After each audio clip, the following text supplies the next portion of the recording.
Good evening, Brarosh. Mr. T, good evening. How's it going? It's great. It's great to see you. I see you are looking healthy and good. I can see you are also looking very funky and entrepreneurial. Yes. So anyway, we invited you just to warn you we are already live as part of the Global Entrepreneurship Week, and we just want to have a conversation with you today about startup ecosystems that you have come across in Africa specifically. If you prefer, you could speak a bit about what you have seen around the world, and by stroke of luck, I think I need to declare that you are the man who has inspired me to start the Global Entrepreneurship Week in Botswana. If you remember, many years ago, you invited me to Pretoria, and you said to me, "There's something called the Global Entrepreneurship Week," and you thought that I should start it in Botswana, and the story goes like that. Huh?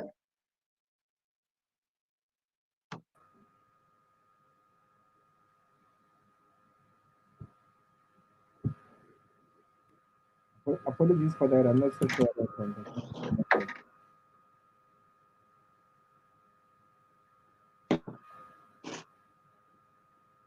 So I see Dr. Roche is back. When I met you, Dr. Roche, many years ago, like I say, you've inspired this thing called the Global Entrepreneurship Week, which has now over 140 partners in the country in Botswana. It's now something that's put Botswana on the map. In before then, I think nobody knew there was anything happening with entrepreneurship in Botswana. But I give you great acknowledgement for that work that you've inspired. And it must be put on record, like I say, you are one of the people that really inspired this to take shape. So perhaps today you will also shed light about how you've seen this as a global movement and where you think Botswana sits. So perhaps maybe just before I give over to you, I just introduce you officially. For those that don't know Roche is the man that needs no introduction, really. He's now known as Dr. Roche Mamabolo. He looks after an enterprise called the Laura Center for Entrepreneurship. They are a boutique for entrepreneurs. They help build entrepreneurs, operate both in Botswana and in South Africa. He's a great man who has something called the Startup Revolution book, if you don't know about it. And he's also authored a new book, which he will speak about. So he's one of the in Africa. So he will share more about his work and why we look up to him. So I personally look up to him as a mentor, and he sits on the board of our Dr. Roche, my chief, on this topic Thanks. of global entrepreneurship. Thank you, Tekere, for having me. And yeah, well done on the job that you've done so far. Ever since we met and we shared this idea, and what you have done, you and your team, what you have done so far, creating the movement in Botswana. It's amazing to see. Well done, and I'm glad to be here. Thanks for the invitation.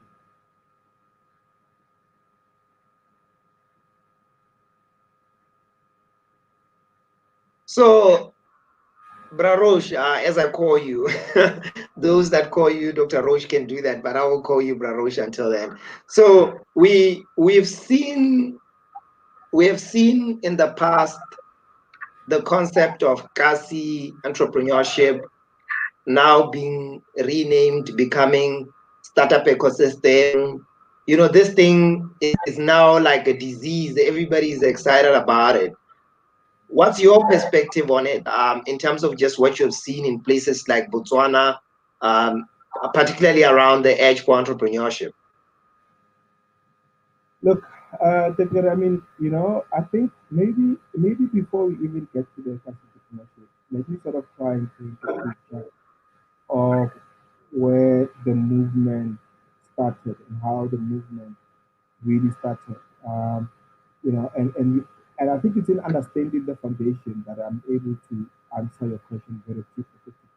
I mean, if you look at, for instance, how the whole economic development, in fact, and you mentioned the book, The Startup Revolution. If you look at how industrial revolution started, because that's what I talk about in the book, right? How the industrial revolution started. It started in England.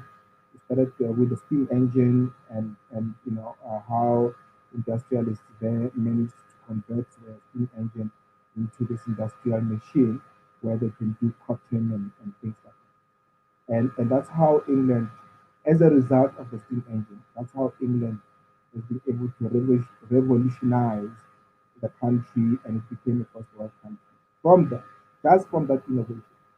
And then what happened was, then you had the cousins, those who left England to conquer and look at other areas. They landed in the US.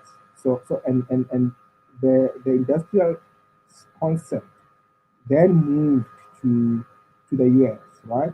And that's why you had a number of industries taking place, and as a result, the US became this powerhouse that we know today, right? So you have these two, what we call first world countries. And the foundation of those two first world countries is a factory, is the industry. Right? And then what happened was, then on the east, there was this country, Japan. Japan saw what was happening in England, saw what was happening in the US, and it decided to send some of their people in the US to study this industrialization model, how it works, how to set up a factory, and all this kind of thing. And they went back home to Japan. Japan started with their own industries. You know, Toyota, for instance, these big industries, and made in Japan became this big thing. And Japan, as a result of the adoption of the factory, became another number three. So there was the UK, there was the US, there was the UK, and then there was Japan. And the foundation of all these three countries was based on industrialization, right? So now you come to Africa. Now, when you come to Africa and you look at what's happening in the continent, right? At some point, Africa had quite a number of industries. In South Africa, our cotton industry was doing very well. We were employing quite a lot of people. And what happened? China came, because China also observed and saw. Remember, it was the UK, the US, and Japan. And in Japan, there was South Korea and all these things. China woke up to that realization and they started to do what? They started to also industrialize, which meant factories. Shenzhen was there, was born there.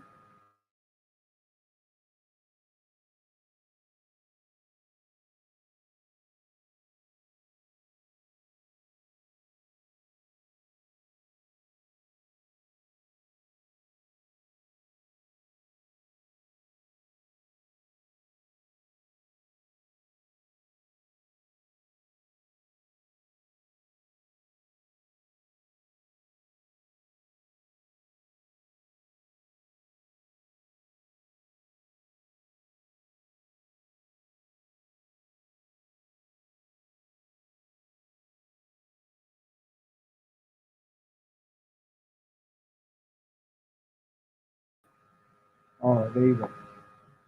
All right. Can you still hear me? I hope you can hear me. Can you hear me, Mr. Tigere? Yes, we can hear you. I think yeah, we lost you when you were giving perspective about what Japan saw, and then it started from Yes. there, right? So Japan replicated what the West was doing. China followed suit, and we know what's happening with China now. And it's not like China became just a revolutionized and came up with something new. They basically took the same concept, the same idea that worked in the West, and they replicated it with more discipline, with more speed, and look at what China is. So there is no formula. What I'm getting at is there is no formula really on how to develop a country, right? I think we have the blueprint that the West has applied and it worked for them. and we have a blueprint that the East has applied, and it worked for them, industrialization. Now, coming to your question about, are we building ecosystems that are actually a foundation to revolutionize countries, right? I'm not so sure if we have gotten an appreciation of the impact that factories can have in a country. And one of the things that I've been observing is, yes, there's a whole lot of move towards ICT, fourth industrial revolution, and mechanization, artificial intelligence, and all these things that the fourth industrial revolution is bringing. But what I'm not so sure that we really understand that the fourth industrial revolution is just presenting the tools, right, that we need to apply. But where are we applying these tools? And I think the question is, we need to be applying these tools in building fourth industrial revolution factories or industries, so to speak. And why is that important? Because, well, if you are able to if you're able to industrialize using 4R tools, one, you'll be able to manufacture as many products as you can and export to other countries. Two, the cost of labor in Africa is still lower compared to, for instance, China, right? Because what's happening in China is the cost of labor is increasing. And as a result, you end up having industries or factories in China that are actually moving out of China and are going to Africa because the cost of labor in Africa is still low. So you can still employ people and still have productive products that are competitive in terms of price. So the Ekasi movement, we have been making the right noises. We have built an ecosystem of people who are conscious. But what we need to do is we need to be strategic in how we use this consciousness. We need to be able to say, right, in Gaborone, for instance, right, what do we have that other countries don't have that much? We have cows, right? We have cows, we have more cows in our country, we've got beef, right? How can we use the 4IR for us to leverage on the advantage that we have and come up with leather products, come up with, we should be the one who are doing leather seats for manufacturing companies in the region, for instance. How do we then leverage the ecosystem, young entrepreneurs, startup entrepreneurs, to say this is what we are very good at, and let's leverage that, mix technology and mix our advantage, and let's leverage on that. I think we have not really, what we are basically doing is we are trying to copy Silicon Valley. We're trying to look at what Silicon Valley is doing, and we want to copy that. We can't, because Silicon Valley is built on the foundation of industrialization. So if you have enough industries, you can afford to say, I want to tinker with an app, I want to tinker with, an Uber or Airbnb and all the time. Those technologies are technologies that are there to make life easier and better. But in South Africa, they will say soft. They're there to make life soft. What we don't need those type of industries. We need the type of entrepreneurs that are going to solve issues of education, issues of electricity, issues of water, issues of agriculture, food sustainability. We need those type of entrepreneurs. These unicorns that we talk about, we're gonna make $1 billion and you're a unicorn. That's not the type of business model we need in Africa. In Africa, you don't have to be a unicorn as long as you're solving issues of that are really applicable in the continent. Water, electricity. In Botswana, you have got abundance of energy, abundance of light, abundance of solar. We need to be leading in that space, right? There's issues of here at home in South Africa. We have power cuts that are an issue. We need to be coming up with startup entrepreneurs that are addressing those issues. We don't need another Facebook in Africa, quite frankly. We don't need that, right? We don't need things that are not necessarily going to solve our problem. Otherwise, we'll be copying and pasting a country that's already advanced, having solved issues of third industrial revolution, while we are still battling with third industrial revolution, right? We still have power cuts, we still have water shortages, we still have food, but we still want to develop technologies that are far advanced. So we need to come back and, as an ecosystem, say, right, are we as an ecosystem solving, right, issues that are pertinent to our city in Gaborone, in Francistown, say, hey, what are our issues, and let's solve those issues. Let's not come. Let's not try and bring Uber. We don't need Uber in Gaborone. Gaborone is small enough, right, that it can able to come up with its own infrastructure, transport infrastructure system that will be able to be efficient. We need to come up with those type of solutions that are accessible to poor communities, that are affordable to poor people from poor communities, that are simplified, right? That makes life easier, but also at the same time solving problems. So in a long-winded way, that's my answer. The ecosystem is making the right noises, but we need to start solving the right problems.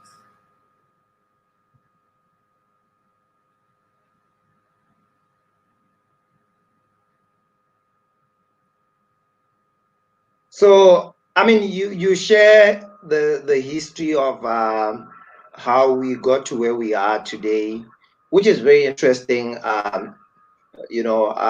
For a lot of people to gain insights on.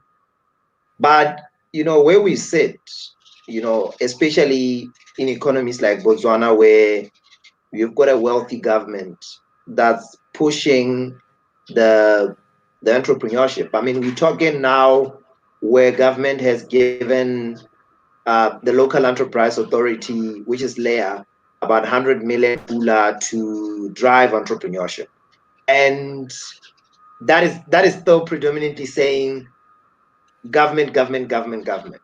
But we think the world has changed, and here I just want to talk about what we have seen in Rwanda, where there is no money, the economy doesn't have money, but yet you have seen this ecosystem just emerge. We also talk about Kenya, where in Kenya, I think you've been to iHub, you've been to Garage in Kenya, you've been to these spaces that are creating ecosystems that have impact. But if you come into economies like South Africa, like Botswana, or any other country that's wealthy, you see this model where resources are being spent on brick and mortar, and it's predominantly government driven.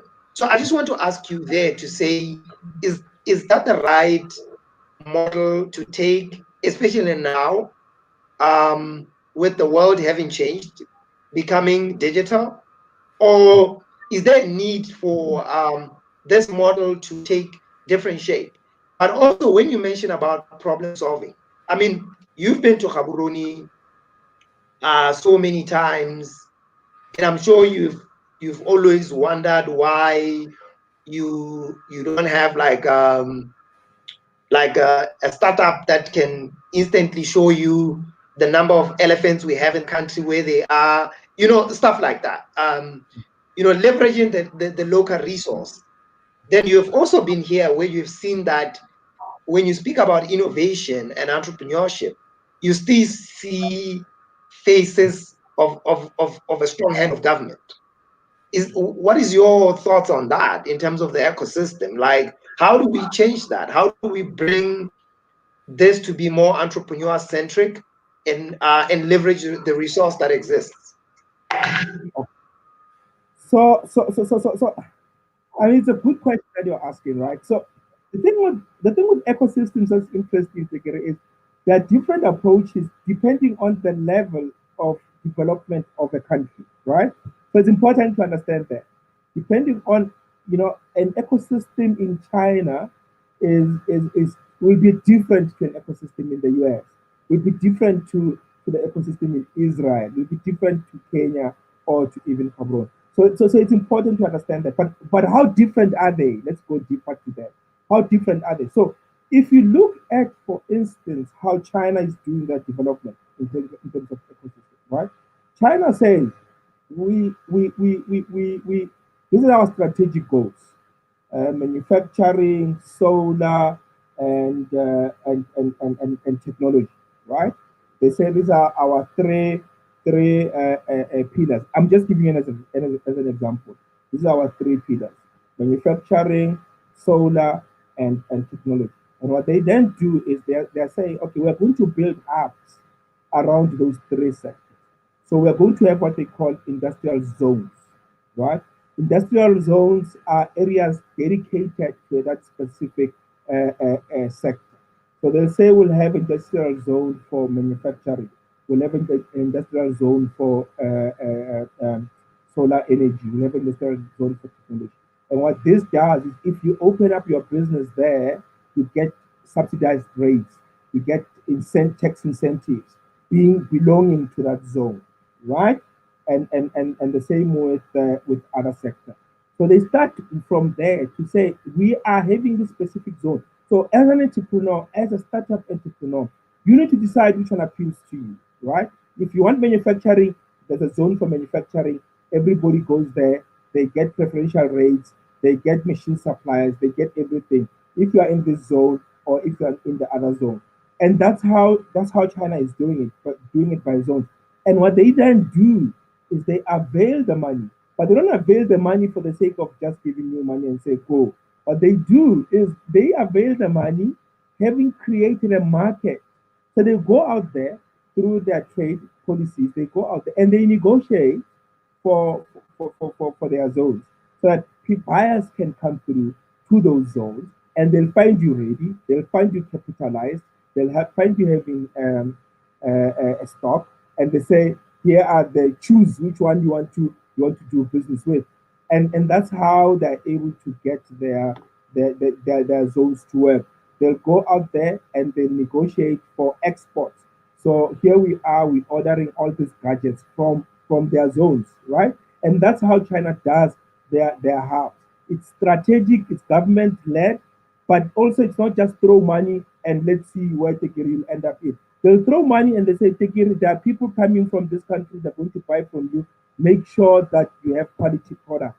So it's not just throwing money and hope and pray that Tekiri will succeed. It's throwing money into a zone knowing that there's a market that's going to come and fulfill the order. Now, this is quite different from the American model. The American model is, government does not even throw money. It's private sector individuals who come there looking for ideas and they throw money at this young startup, and this young startup will see what they can do. So there is no government will negotiate for those zones for Silicon Valley. It's Silicon Valley entrepreneurs opening markets for themselves. Now, come to Africa and how we do it. In Kenya, for instance, when I was at the IHub, what they do is they create so IHub will be there as a center, recruit all these entrepreneurs, and what happens is government, business, if they want solutions, if they want solutions to certain problems that they have, they go to the hubs, right? And they commission work. So they will say, we have a problem with elephants in your instance, right? Government will say, we have problems with elephants. Let's go to the hub. What can the iHub do to solve this problem of elephants? And entrepreneurs will come up with solutions and they will pitch those solutions to government, and government will adopt some of the solutions. So what you then avoid doing is that the government is avoiding going to big business, going outside of the country looking for solutions. They go to their hubs to look for solutions. And I think that's the idea that, if you're going to use the approach of we'll just throw money and you don't just throw money to entrepreneurs with a business plan and leave them like that. They need access to markets. One of the biggest challenges, especially in the SADC region, is yes, you gave me money, yes, I bought a machine, but who am I going to sell to? Right? And now the government either buys from them or the government opens doors for the entrepreneurs to go out there and say, and that's how you kickstart them. As they grow, they become your Jack Ma's and they open doors by themselves now because they're big enough to do that on their own. But this is like an incubator, and precisely to that point, it's a hub, it's an incubator. And a child in an incubator is a child or a baby that can breathe on her own. So they need that to eat through the pipes, to breathe through the pipes. And that's the role that government does to feed you, to give you funding, to give you capacity, but to also help you with market. But with the specific intention that you will be able to move from there. And that's how China is doing it. And it's working. That's not how the US is doing it, but the US is far ahead of the game, right? We are still at startup phases as a nation. We need to start doing that.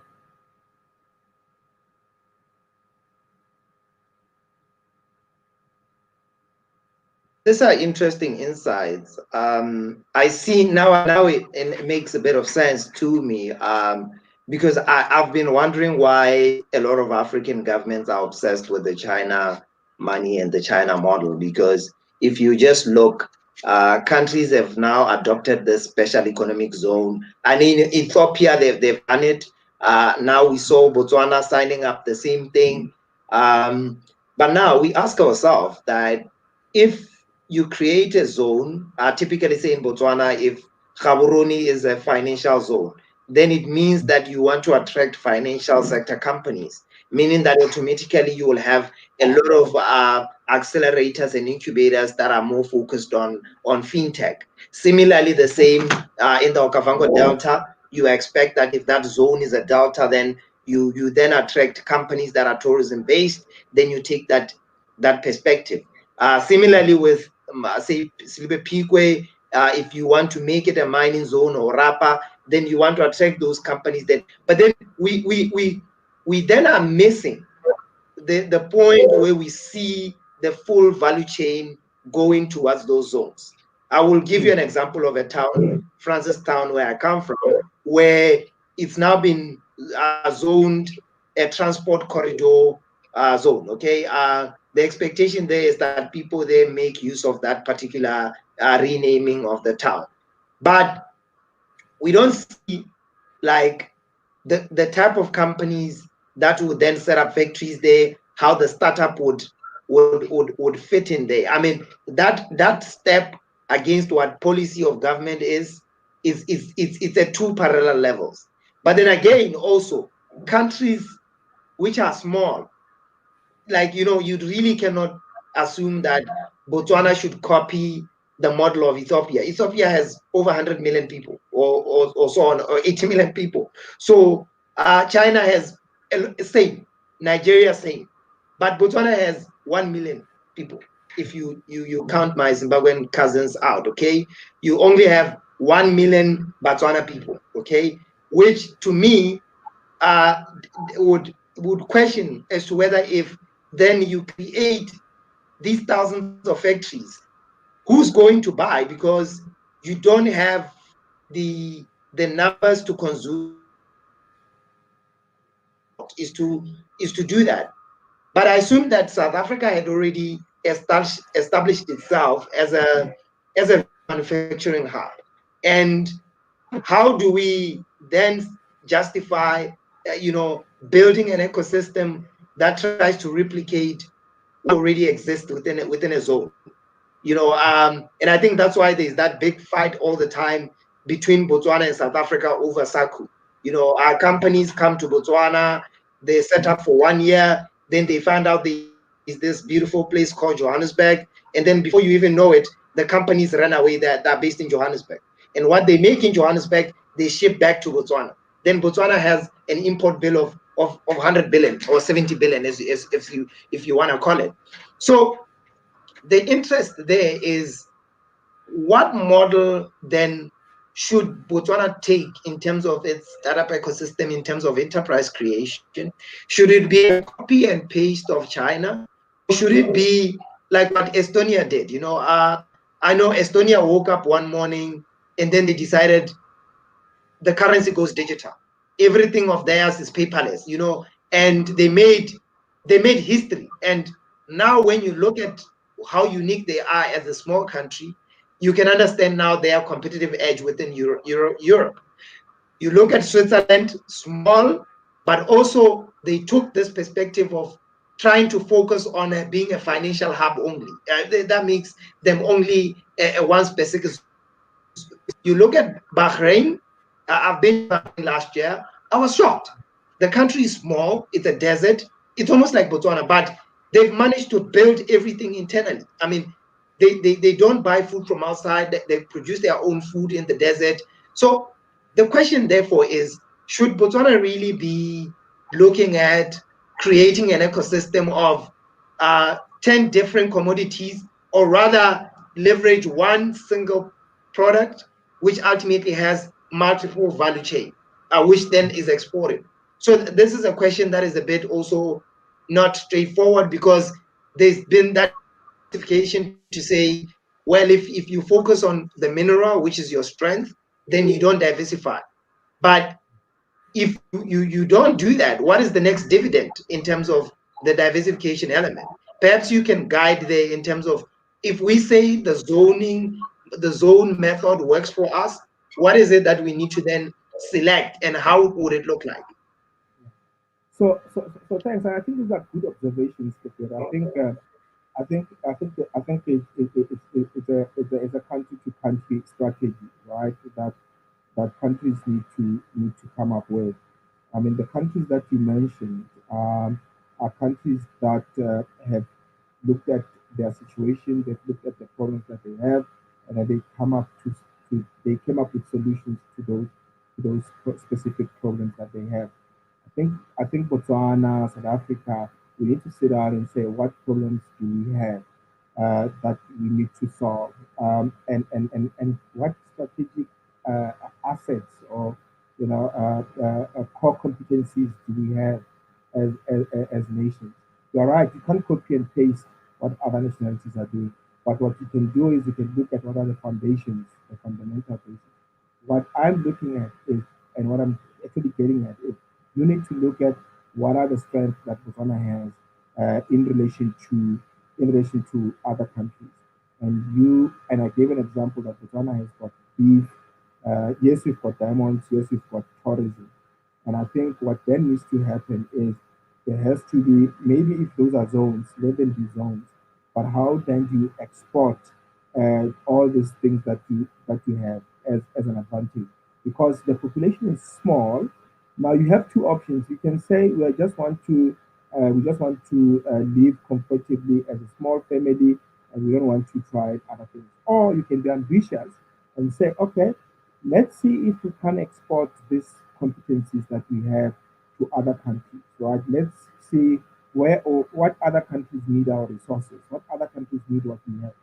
Diamonds, I mean, that case has been made over and over again that it's when you do agro processing or beyond just taking out the diamonds and selling them to other countries, is when you do jewelry design. In the region, Botswana needs to be a hub in sub-Saharan Africa when it comes to jewelry designs, because that's where you have the best diamonds in the world. In the region, when it comes to leather processing, that's where Botswana needs to be the center when it comes to leather processing, tourism, innovations that are coming out of all these sectors, tech innovations that are linked to all these sectors. And I just mentioned three zones, for instance, as an example. So when government says we are giving money to through layer, they are saying we're giving money through layer to entrepreneurs in these zones. And these are the zones that you're looking, not 15 zones. When they say your priority, if your priority list is 15, you don't have priorities, right? So you need to have a short list, and in that short list, you need to be able to say, we are putting money here in diamond processing. We are looking for entrepreneurs who can come up with these solutions. And I think we need to be problem solving orientated. What problem are we solving in this sector? That's one. Two, having found solutions to this sector, how then do we export these solutions to the rest of the world, right? And we become the best in the world. I mean, if you look at Dubai, and this case has been made over and over again. 1980, Dubai and Botswana, landlocked, semi-desert, very few population, number of people, as you have put it. Fast forward from 1980 to today, Dubai has over 12 million people. They have moved from 2 million. The other 10 million is foreign expats. They've opened up their economy. They've brought in skills. They have used the proceeds from the oil, right, to fund some of these projects. Today, Dubai is the world capital when it comes to tourism and transport and fashion and all those kind of things. How do they do that? They use their resources, brought the skills, developed the country, and that's where they are. So I think there are lots of opportunities bigger, and I think this for me is where Botswana sits I mean, good governance, stable democracy, all the indexes, you tick the right indexes. But I think we just need to be more imaginative. We need to take more risks What my frustration is entrepreneurs that are funded, a lot of entrepreneurs that are funded here at home. I'm sure even there in Botswana, entrepreneurs that are funded, that given lots of money with good intentions for them to develop into businesses.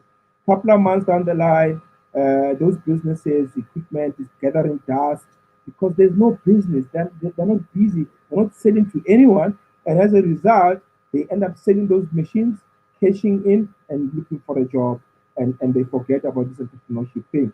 And I think that's where the challenge is. We need to be able to say, how do we, over and above just giving entrepreneurs funding, what are the other mechanisms that we can build around? I mean, say for instance, today, there's no reason why Botswana should not have the best tertiary education when it comes to diamond mining.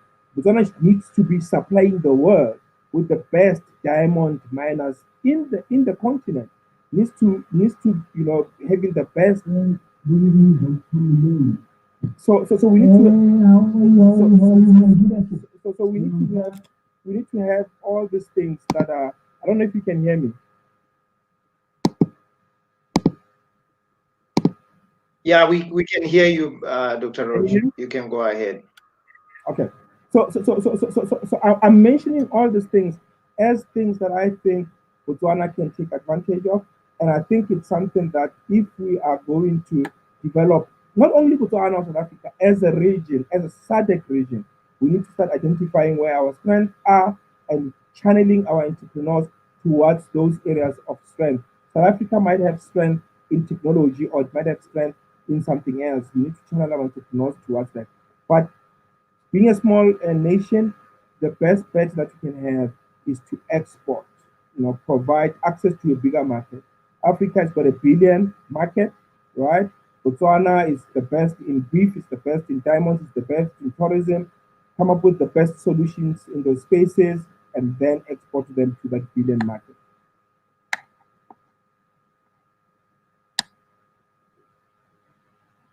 Well, I mean, colleagues, you have heard it. He's just brought up a very interesting point about really exporting the value chain that we have created within the diamond sector. I mean, there is obviously nobody in Africa who can compete with Botswana in terms of having done what they've done with the diamond sector. But I wonder, like, how such an opportunity could be practically put to use, because I've seen the sort of thinking that our people have is they've you know when everything is given to you, you never consider that you can export yourself. And even when you look at the country's roadmaps and blueprints and everything else, the human capital has as a resource. And I think what you are saying is probably linked to why right now we have over 200,000 young people with degrees who cannot see themselves as a product, and they are not packaged to go and address markets like Asia. Because if you've got 40,000 people with English degrees, you should be able to create seamlessly a system where they can work remotely, get paid in dollars while being in Gaborone. Same with the guys who have worked in mines like Debswana, Jwaneng, who've retired. They should remotely find themselves as engineers in markets like DRC, Congo, elsewhere. Taking this beyond just a Botswana success story, but into an African success story. So how do we change the thinking around packaging such a solution? So, and I think, I mean, there's a couple of things. One of them being that, we need to have a situation where our leaders, whether be it in government but also in the private sector, are the ones who are at the forefront of just leading the mindset of establishing to sell. So made in Botswana should not be just made in Botswana for Botswana, right? It should be made in Botswana for the continent. And I think that sloganeering, that branding, to say, we are doing this thing not because we are supplying to ourselves, but we are doing these things as world class products that we can actually take to the continent. So it starts with that type of mentality. Governments, through their trade commissions, they need to go out there and try and negotiate different opportunities for their entrepreneurs. And that's what the Chinese government has been able to do very well. Everywhere where there's a China bridge or a China project that is being done, you are rest assured that that bridge or that project has been negotiated for by the Chinese government, right? And they have negotiated the pricing. And what they then do after negotiating, they go back home and they get some of their Chinese construction companies to come and implement the project. So we need, for instance, I mean, I know here at home where you have a situation where our leaders will go for trade delegation, they will go to all these other countries. And what they do is they will have a delegation of entrepreneurs through a CEDA, our local version. They will have a delegation of entrepreneurs. Now, these entrepreneurs have been trained on how to export. Right? So there's a workshop, there's a training workshop for entrepreneurs. If you are in the space of manufacturing, for instance, you go to CEDA and they train you on export documents, which documents to complete. And they even say to you which markets are actually suitable for your product. So they ask you, what do you manufacture? Oh, you do bottled water, no problem. These countries three, four, five, they have challenges with water, and we have negotiated to supply them with bottled water. You are here, attend this workshop. Here are the documents that you need to complete to export to this country. Complete them, right? Let's see, have you completed them correctly? Okay, you made a mistake here, fix, right? So you know how to export, right?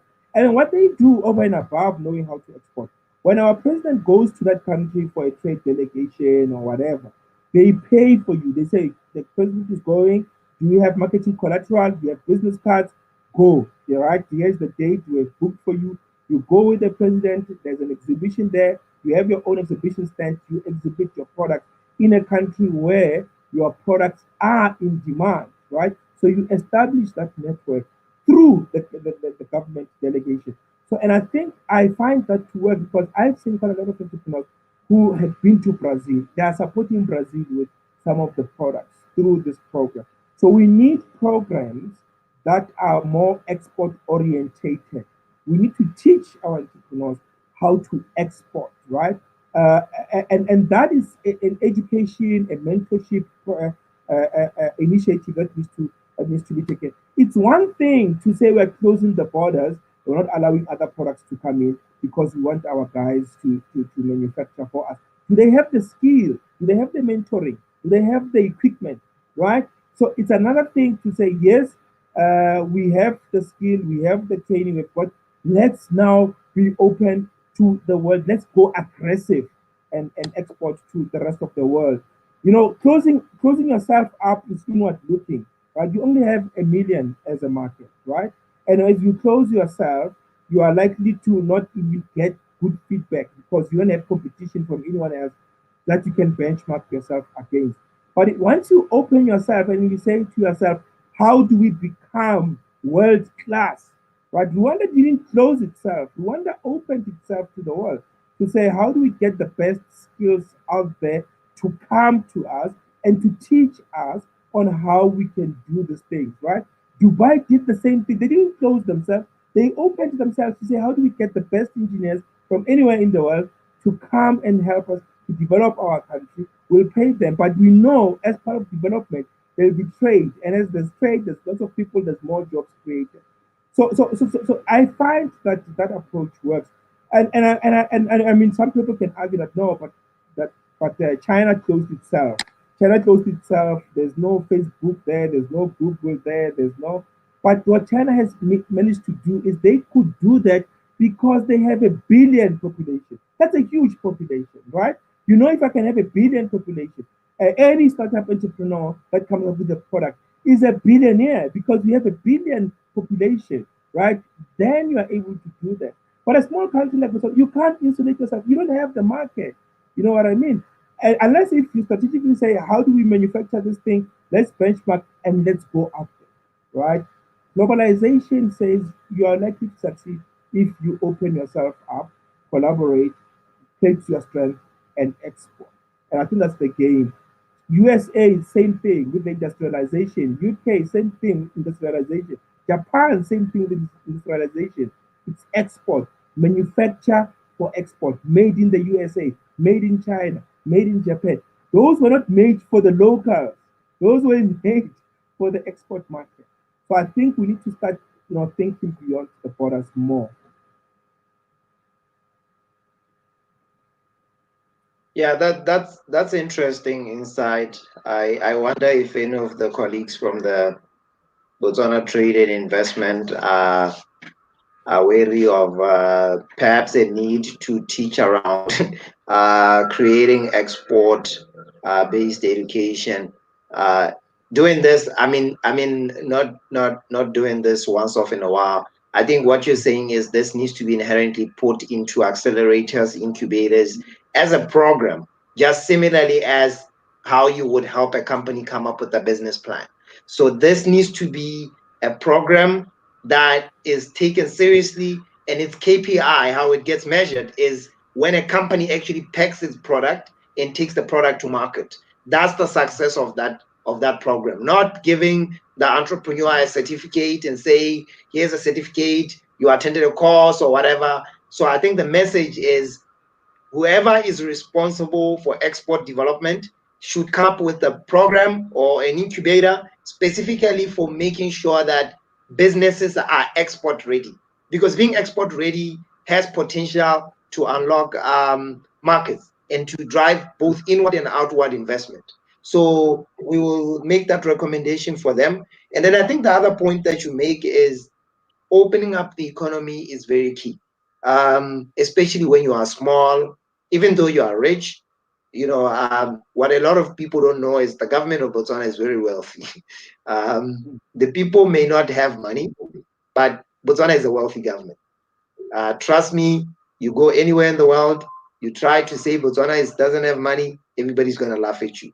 Because if you look at the price of selling one diamond, if we were to do the numbers, I don't know how people know this information, but I know it. The sale of one diamond will shock you. Okay, so vis-a-vis who's actually in that sector. So, and you give the example of opening up. I like this. Opening up the economy for expertise. I know many years ago, Botswana opened up. There was a lot of foreigners that came in from Ghana, from wherever, to help with education, with many things. And I think what you are saying in terms of opening up is it should be really expertise, like high expertise. Because if you are a rich country, I'll give you what Singapore, in Singapore, they've got a thing called a Sing Pass. They've just created it in the last 2 days. They say to you, if your company has made $200 million, you can move to Singapore and they'll give you a visa for 2 years. Okay. And I think this is what Botswana should do. Okay. I don't think Roche is saying open up the borders and just allow everybody to come in. What we're saying, he's not saying bringing in your Indian friends who come in a bottle of water. What he's saying is open up the economy and bring in value, bring in rich people from Dubai, from whatever. Then they come in and they build proper businesses because already your economy is rich. But you need to be very deliberate about doing what you're doing. Then finally, also, I think you mentioned, those two examples of Rwanda and Dubai, the same model. Now I wonder, like, what it is that we would call that thing if we designed it as a program. Is it How would it look like? Would it be that you are coming in as an immigrant to work, or are you coming in to create a business? Because those are two different things. Since Botswana doesn't have industry to get people with expertise to work, except the mining sector, okay, it means automatically, Barosh, that you need to open up for business. You need to open up for business looking at SADC, but they want to sit in Gaborone because it's safe and they can access capital and all that. But what type of companies? I think that's what you're asking, to say what those companies, they bring what sort of expertise with them, and for how long they here. Not to say you bring in people and then they stay, then they become Botswana, and then they don't want to go away. Maybe circling it back to you. Look. I think it's a couple of things. I mean, I think ultimately it's a policy thing, right? So you need to have a policy, and that policy needs to be strategic. So you need to be able to say, if we open up people to open businesses, right? What type of investment should they bring into the country? One, and in bringing that investment, bear in mind, is it greenfields investment, or is it just FDI, foreign direct investment? What you want is, you want greenfields investment. So you want investment that's going to result in factories, in, there has to be some dust on the ground, there has to be some activity on the ground, because that's the type of investment that will create jobs, right? And in there, you also have policies which says, if we have a minimum wage policy, so create jobs, pay our people this minimum type of salary, and then go. Because I know one of the frustrations about local anywhere in the world is, you bring people from outside, they come, they exploit our people, and they take the profits and they go. But I think with the policy, a very intentional policy, you are able to bring in investment inside the country. You're able to leverage on that investment through job creation, through creating middle class in your country, and also through taxes that those companies will be paying. So if it's that type of an entrepreneurial package, let it be that the terms and conditions of that package makes it easier for the country to benefit from that. If it's a jobs package where you are saying, we are looking for X amount of mining engineers that are going to come here, and they're going to impart expertise. By the time 2 years, 3 year visa, when it's done, you go back home. But every year we assess the type of, levels that you have managed to impart the skills to the locals. By the time the third year comes, then you can easily go back home, and the locals will take over. So it's a policy formulation type of a thing. But what you can't afford doing, is to close yourself up, because you're insecure that people from outside will come and take opportunities. The cost, the cost that you are scared of people taking opportunities, is so minute in relation to the benefits through proper policies that can derive, not only you as an entrepreneur, but the number of jobs that can be created as a result of of that policy.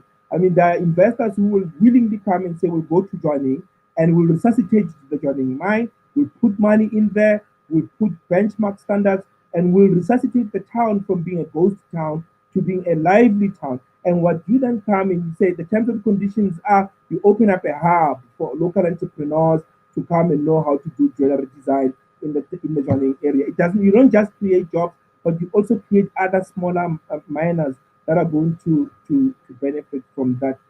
And I think in the absence of, those type of policies, they're going to struggle. Here's one thing that you need to understand: innovation and creativity is not going to happen when we lock ourselves up in our bubble. When you hang out with the same people, you talk the same language, you think alike, you all do the same thing, you become a limitation to yourself. Innovation, when we talk about people thinking out of the box, is when you step out of your own box, you step into a different box to your box, that you're able to find out what's happening in the other box. That's how thinking out of the box should work. You're not gonna think out of the box if you are all locked in the same box. You know what I mean? And I think, for me, it's a huge opportunity. It's a huge opportunity for countries like Rwanda, which they are opening up the way and do. But I'm not saying just open the borders for everybody. That's not what I'm saying. I'm saying be smart and strategic about how you do that.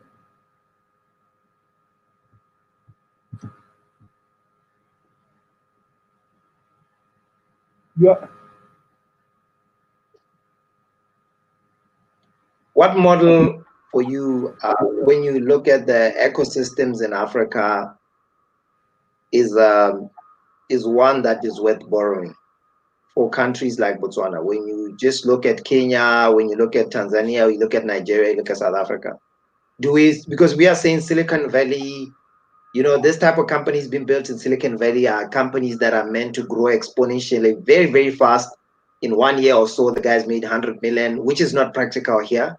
And also, if you look at the Silicon Valley model, there's a lot of money. I mean, in Silicon Valley, there isn't short of money. What is short of there in Silicon Valley is ideas. Okay. So, but when you look at Africa, where we are, do we select to build SMEs, which are traditional brick and mortar businesses, or do we build these exponentially disruptive businesses, that grow everywhere like M-Pesa and so on? What is the direction to take?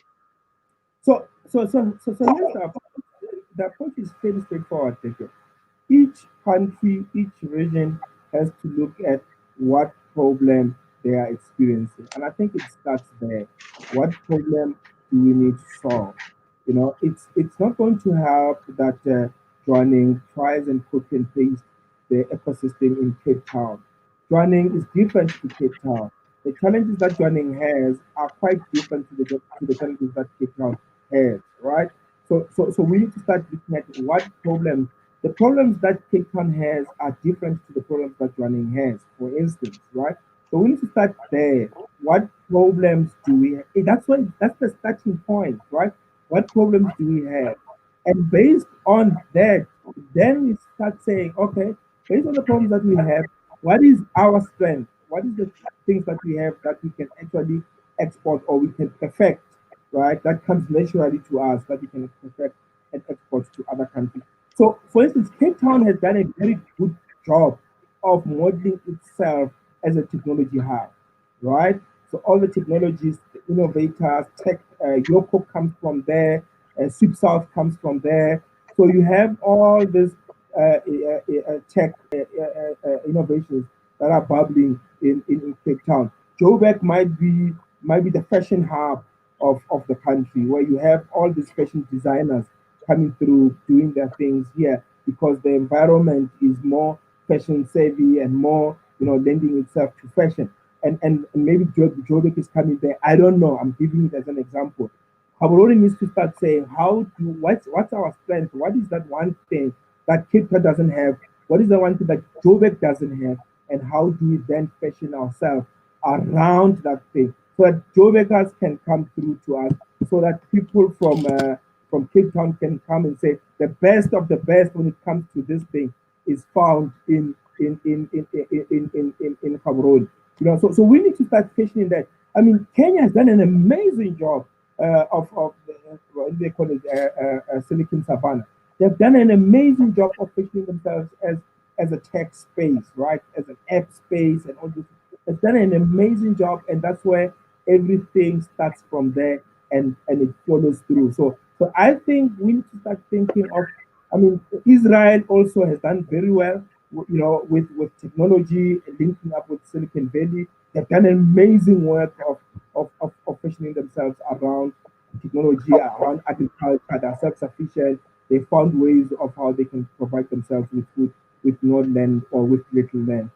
I think the answer is, sit down, introspect. You can't be everything to everybody. Once you try and be everything to everybody, you become a no one to no one. So try and come up with that unique niche that you can specialize in.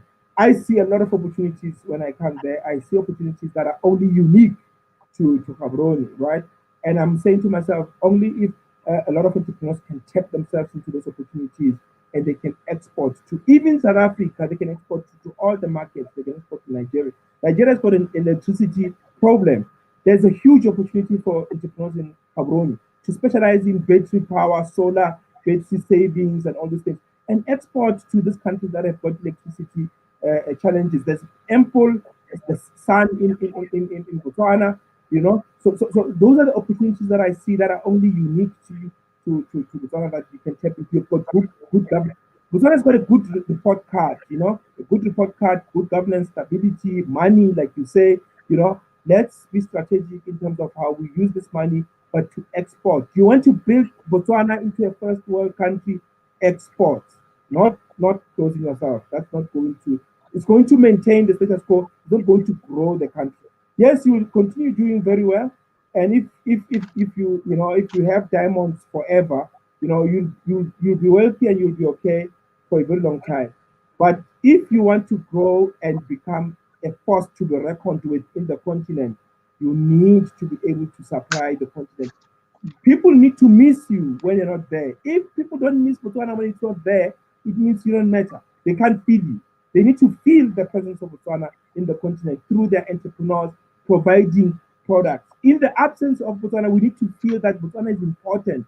If Botswana is not there, we're going to starve. There's no food, there's no jewelry designs, there's no beef. So make us rely on you for beef. Make us rely on you for leather products. The best leather products in the world are found in Botswana, right? If Botswana is not there and we don't feel or we don't miss you, it means you don't matter. So you need to matter and you need to make us rely on you in order for us to feel your presence. Anyway, that is Dr. Roche Mamabolo, who was sharing with us insights around the possibility of a localized startup economy and what we need to look at in terms of practical opportunities. Dr. Roche, I just want to thank you for making the hour. My clock shows me we have just run out of the hour, and I would like to be german about the time. Perhaps at this juncture, you could speak a bit about the LoRa Center and the work that you do, and those that are interested to transact with you, where do they find your work and all that sort of stuff? Then we will bring it to a close. Maybe I'll finally just ask you to give your 3 nuggets or 5 nuggets of giveaway in terms of the Global Entrepreneurship Week. I think for me, the message is the same consistently. As a continent, we've got lots of problems, and as entrepreneurs, problems means opportunities. Look at where are the problems, and wherever there are problems, it means there are opportunities. I think for me, that's the first thing, right? What problem are you solving? Is it a big problem? Don't solve a problem for two people. Solve a problem for 2 million people. If you want to be a millionaire, solve a problem for 1 million people. You want to be a billionaire, solve a problem for 1 billion people. The formula is very simple, right? Want to be a millionaire, million people solution, right? So what problem are you solving? And I think secondly, be export orientated, right? There's a brilliant market in the continent and it's still growing. There's a whole lot of opportunities. There's a whole lot of problems that needs to be solved. Think of the problem, think of the solution, think of the market. Thirdly, get a mentor. Get somebody. I one of the things that I've been learning now recently is when people say, "Yo, this thing is hard." Like when you are stuck and you say, "Yo, this thing is hard." No, no, no, it's not hard. It's hard for you. There are people who do this thing that you're trying to do on a daily basis, and it's so easy for them, right? So connect with people who do these things that you find hard. It's not hard. It's just hard for you because you can do it. There are people who can do it. Find people who can do the things that you are finding difficult, which means get a mentor, get a coach, get people who can take you through the things that you are finding to be difficult. It's not hard, it's hard for you, right? So have that in mind that if you stuck somewhere, find someone who does that thing natural and you'll be able to move on. What we do, basically, we train, we run entrepreneurship courses, accredited, we mentor entrepreneurs, we guide, we coach, right? So we have accredited programs, new venture creation, innovation program, 6 months programs. We have deep leadership program. We have how to grow your business in the continent. So talking about growth, how do you grow your business in the continent? Which regions to look at? What are the strengths and weaknesses of those regions? What do those regions need? How do you export? What strategies, local partnership, and things like that. So we have a strategic growth program. So and we have a program called Innovators DNA. People who are innovators were not born innovators. They learned how to be innovative. And we teach that. It's a skill, it's an acquired skill. To be creative is an acquired skill. It's not something that you are born with.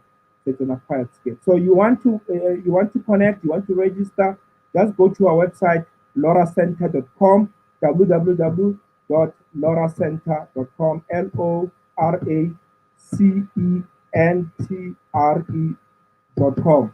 And if you want to apply, you can also apply online. Thank you so much, Mr. Teke.